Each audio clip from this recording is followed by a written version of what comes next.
नमस्कार दोस्तों, संपूर्ण सनातन ज्ञान यूट्यूब चैनल में आपका स्वागत है। दोस्तों, आज भी हम ऐसे समाज में जी रहे हैं जो आज भी पुरुष प्रधान है। आज भी जब लड़की का जन्म होता है तो अधिकतर घरों में मायूसी छा जाती है। दोस्तों, यह और कुछ नहीं बल्कि हम मनुष्यों की अज्ञानता है।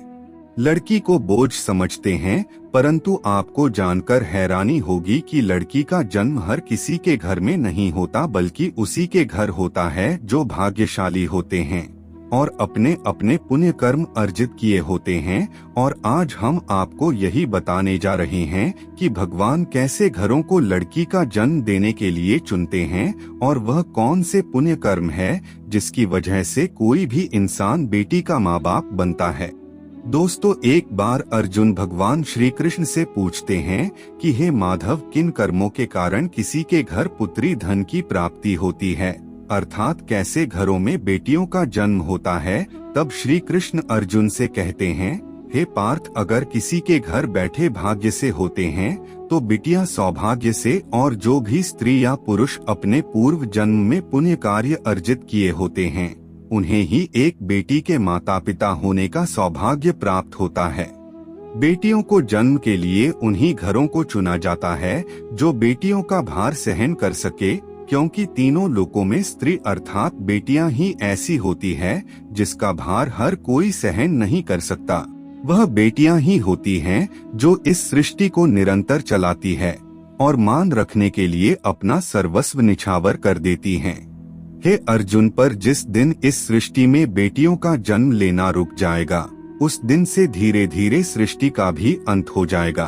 दोस्तों, भगवान श्री कृष्ण के इन बातों पर गौर किया जाए तो उनका कहना बिल्कुल सही है, क्योंकि बेटियां अगर नहीं होंगी तो किसी का भी वंश आगे नहीं बढ़ सकता। दोस्तों, आपने भी कई लोगों को कहते सुना होगा कि जिस घर में बेटी का जन्म होता है वह घर स्वर्ग के समान होता है, क्योंकि बेटा तो केवल एक कुल को रोशन करता है, लेकिन बेटियां तो दो कुलों को रोशन करती है।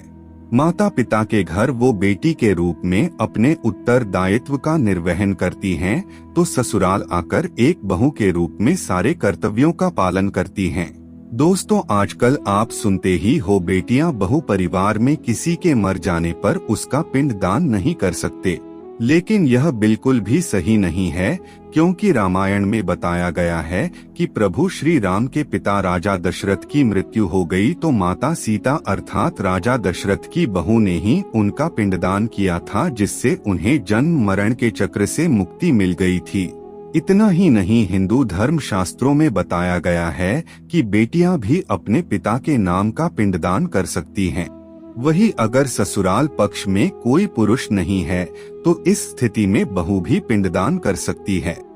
इसलिए दोस्तों, वह लोग बहुत ही भाग्यशाली होते हैं जिनकी घर में बेटी जन्म लेती है। वही वह परवल किस्मत के होते हैं जिनके घर एक से ज्यादा बेटियां होती हैं। शायद यही कारण है कि बेटियों को लक्ष्मी कहा गया है। दोस्तों, बहुत से लोगों की सोच यही होती है, बेटी है तो बिना समय गवाएं और इस पर पढ़ाई में पैसे लगाएं, जल्द से जल्द शादी कर दो।